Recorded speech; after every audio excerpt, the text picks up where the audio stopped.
I found a doll by the river. It cries when no one is watching." At first, I thought it was just an old toy left behind, but the moment I picked it up, the silence around me was broken by soft, sorrowful cries. Cries no one else could hear. My grandmother warned me it wasn't just a doll. She said it held the soul of a child sacrificed long ago, trapped between worlds, waiting for someone to listen. This is the story of how a forgotten tragedy haunted my village, and how I faced a darkness that no one dared to speak about. It was a quiet afternoon by the river, the sun casting golden light over the calm water. I was walking along the muddy bank, the sounds of birds and distant laughter filling the air.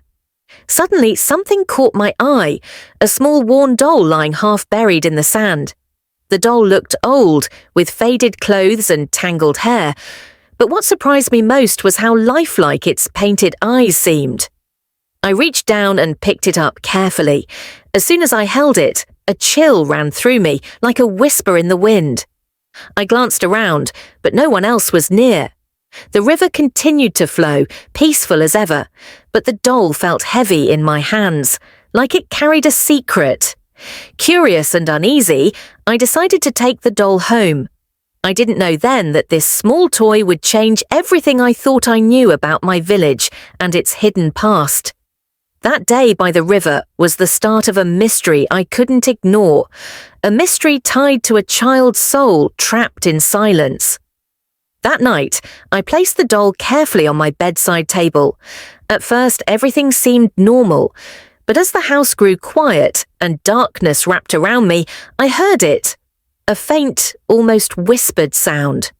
I sat up, heart pounding. It was the softest crying I had ever heard, coming from the doll. I stared, unsure if my mind was playing tricks. The tears glistened on the doll's tiny painted cheeks, shimmering like real drops. No one else heard it, only me. The crying never lasted long, just brief moments in the deep silence of the night. But every time, it filled me with a sadness I couldn't explain. I wondered, why was this doll crying? What was it trying to say? The next morning, I showed the doll to my grandmother. Her eyes darkened with fear and sorrow when she saw it. "This doll," she whispered, "carries the soul of a child sacrificed long ago. It cries because it remembers." Her words sent a chill down my spine. I knew then that this was no ordinary doll. It held a secret, one that needed to be uncovered. After my grandmother's warning, I felt the weight of the doll's mystery grow heavier. She told me stories, whispers passed down through generations, about a child who was sacrificed to protect the village long ago. The child's soul was trapped, unable to rest, and somehow bound to this doll. No one in the village dared to speak of it openly. It was a secret hidden beneath smiles and silence, a shadow that lingered in the corners of every home. At night, the cries grew louder, echoing through my dreams. I could feel the sorrow and pain trapped inside that tiny figure. It was as if the doll was begging for justice, for someone to remember. The village seemed to watch me with wary eyes whenever I carried the doll. Some avoided me, others whispered behind closed doors. I realized this was bigger than me. The doll was a bridge between the living and the forgotten, a link to a painful past the village wanted to erase. But how could I help a soul crying in silence? And what dangers awaited if I tried to uncover the truth? I had no choice. I had to find out. The next morning, I made my way to my grandmother's hut. It stood at the edge of the village, surrounded by tall grasses and ancient baobab trees. The air was thick with the scent of burning herbs and earth. When I arrived, my grandmother was sitting outside, weaving a basket with skilled hands. Her eyes, sharp despite her age, softened when she saw me. "I brought the doll," I said quietly, holding it carefully. She nodded without surprise, as if she had been expecting me all along. "Come inside," she said, leading me through the small doorway into the dim hut. The walls were covered with faded paintings and strange symbols. Pots of dried roots and fragrant plants lined the shelves. Grandmother began to speak in a low voice, telling me stories from long ago. She spoke of the ancestors, the spirits that watched over the village, and the sacrifices made to keep peace. Her words were heavy with meaning, filled with warnings and hope. I realized this was more than just a story. It was a lesson, a call to listen to the whispers of the past. Grandmother's eyes darkened as she began the tale. "Many years ago," she said, "our village faced a terrible drought. The rivers ran dry and the crops withered under the scorching sun. The people grew desperate." She paused, her voice trembling. "The elders consulted the spirits and the answer was clear. A child must be sacrificed to the river goddess to bring back the water. The chosen child was a little girl, pure and kind-hearted. She was taken to the river's edge, dressed in white, and left to the spirits. But something went wrong. The child's soul did not find peace." Grandmother looked at me with sad eyes. "Since that day, the village has been haunted by sorrow. The child's spirit is trapped, crying silently through the doll you found," she warned. "This is why no one speaks of it. The pain is too great and the spirit's restless." I listened closely, feeling the weight of the story settle in my heart. This was no ordinary legend. It was a truth that haunted our people, and it now rested with me to face it. That night, the air felt thick and heavy. As I lay in bed, the faint cries of the doll echoed again, but this time they were joined by strange whispers swirling in the darkness. I couldn't tell if they were coming from outside or deep within my mind. Suddenly, shadows danced on the walls, twisting into shapes that seemed almost human, but with eyes full of sorrow and anger. The spirits were restless. Grandmother's voice echoed in my memory. "The spirits warn those who dare to uncover what was buried. They want the pain to stay hidden." I clenched the doll tightly, feeling its cold presence against my skin. The whispers grew louder, pleading, warning, sometimes even screaming.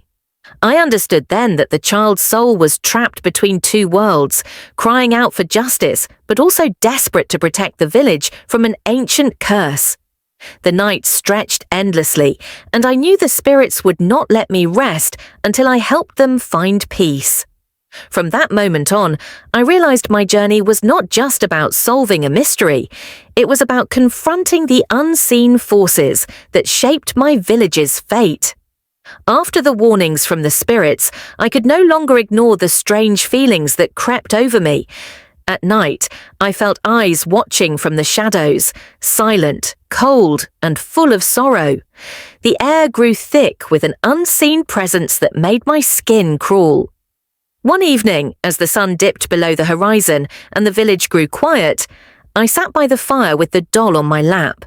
Suddenly, a chill swept through the room. The flames flickered, casting eerie shapes on the walls. I sensed something moving just beyond the edge of the firelight.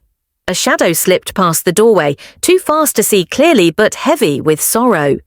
The doll's faint crying began again, louder this time, filling the room with a haunting sadness. I felt the presence close, as if the trapped soul was reaching out to me. Fear mixed with compassion, and I knew I could no longer pretend the doll was just a toy. It was a vessel for something far deeper, a restless spirit calling for help. The nights grew darker and heavier with sorrow.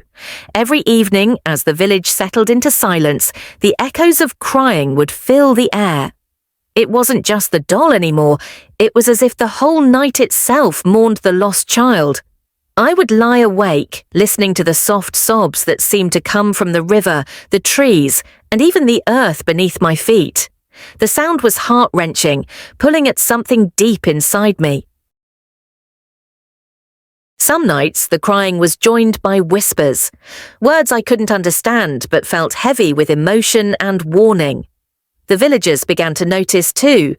Doors were locked earlier, and people spoke in hushed tones about the strange happenings. Fear had settled like a thick fog.